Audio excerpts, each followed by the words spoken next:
আসসালামু আলাইকুম। আজকে আমি আপনাদের একটা গুরুত্বপূর্ণ ভিডিও দেখাচ্ছি কিভাবে আপনারা কাটা ছেঁড়া গেলে বা ক্ষতস্থান কিভাবে ড্রেসিং করবেন একটু দেখাচ্ছি।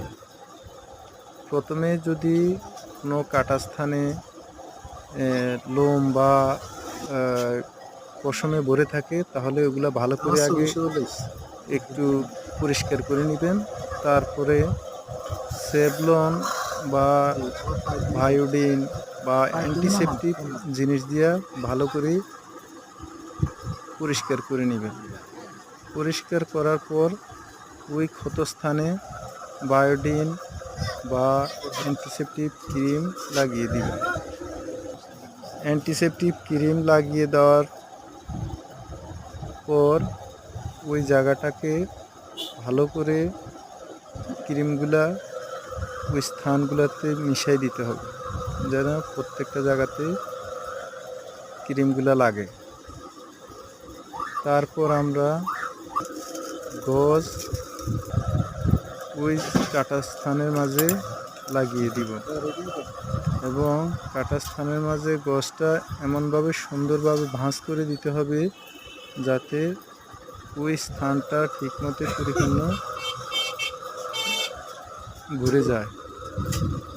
তারপর আমরা রোল ব্যান্ডেজ দিয়ে ওই জায়গাটা ভালো করে পেঁচিয়ে দিব এবং এমন সুন্দর করে দিতে হবে যাতে এটা খুলে না যায় এবং পড়ে না যায় এবং ময়লা না লাগে।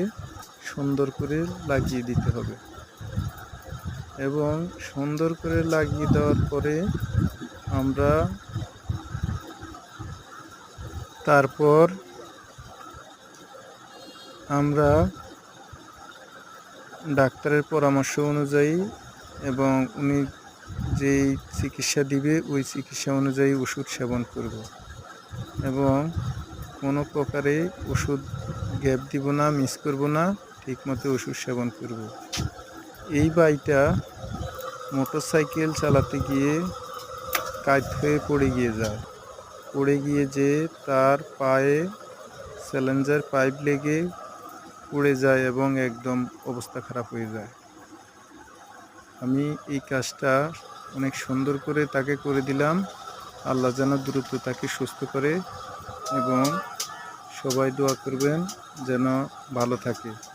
এই ভিডিওটা যদি আপনাদের ভালো লাগে তাহলে সাবস্ক্রাইব করে দিবেন এবং অন্যকে দেখার সুযোগ করে দিবেন যাতে